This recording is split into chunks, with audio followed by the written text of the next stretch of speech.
Some of the campaigns are saying 900,000 is the number that they need. So somewhere between that 800 and 1 million number. But I just think it's important to point out as we do start to get some of these numbers coming into the bottom of our screen. And obviously, this is the very, very early part of the evening.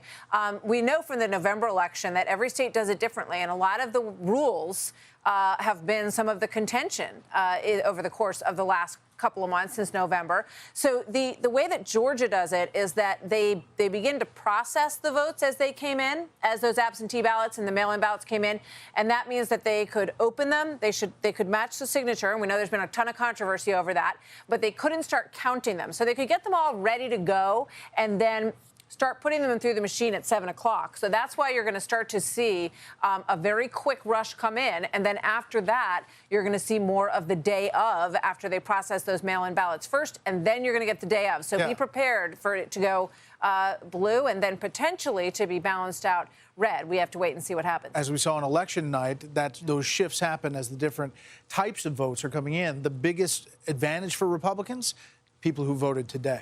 All right, let's get some analysis on what we've seen tonight so far. We haven't seen a lot yet, but we want to hear from these guys. Chris Wallace, anchor of Fox News Sunday, and Fox News senior political analyst Britt Hume. Chris, you're looking at our voter analysis numbers, where you've heard Karl Rove talk about it. He knows the state very well. Your thoughts on what's important? Well, first of all, it's kind of remarkable that these are even competitive races. Let's back up for a second. If it was just the person who finished first in the race, Perdue beat Ossoff, he would already be the senator. But in statewide races in Georgia, they have to get 50% of the vote plus. So that's why you have a runoff between the two top finishers, in that case, Perdue and Ossoff. The last time that a Democrat won a statewide runoff for any statewide office, governor, senator, whatever, 1988. So, the Republicans go in with a huge institutional advantage. When it comes down to two candidates, one Republican, one Democrat, the Republicans win, have won for the last 32 years.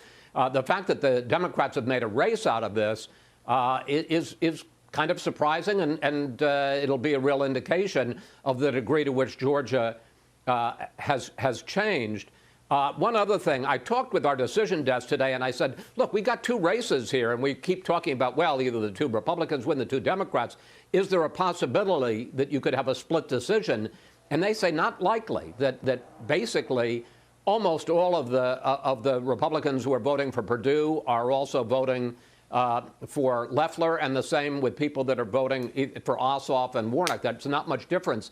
So they seem to think, we'll have to wait and see, that either two Democrats are going to win, in which case Democrats take the Senate, or two Republicans win, in which case they have a two-vote advantage, 52 to 48. They have a two-vote majority in the Senate. So it'll be very interesting to watch how tonight goes and whether or not the two Republicans win or the two Democrats win. I just want to point out a couple of other things about Georgia that we noticed last time around and had been discussed so much. This curing of the ballot is continuing. So none of the rules changed, although you heard so much debate over these rule changes and the consent decree and all of that. None of that has changed. All of that is still in place. So despite the fact that Raffensperger and others said that they wanted to, check out irregularities and all of that, the rules are in place. So you can cure your absentee ballot until Friday.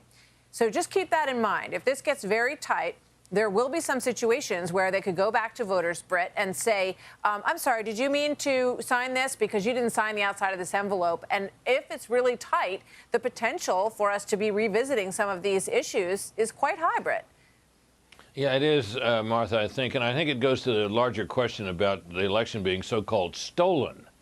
I think there's a very good chance that somewhere in the distant future, when a really authoritative history of this whole election is written, it will be seen that the election was indeed tilted in favor of Joe Biden and the Democrats. But I think it was mostly done by legal means. For example, the changing of the loosening of the ballot security rules, the extension of deadlines, and all the rest of that, and the massive use, even in states where it hadn't been much done before, of mail-in voting, which is probably among the least secure methods of voting. But all that was done legally. I mean, you got an argument about Pennsylvania, whether that was legal or not, but it stands. So that I think is something we want to keep an eye on. And ballot security and all these rule changes are very much worth keeping an eye on as we go forward tonight.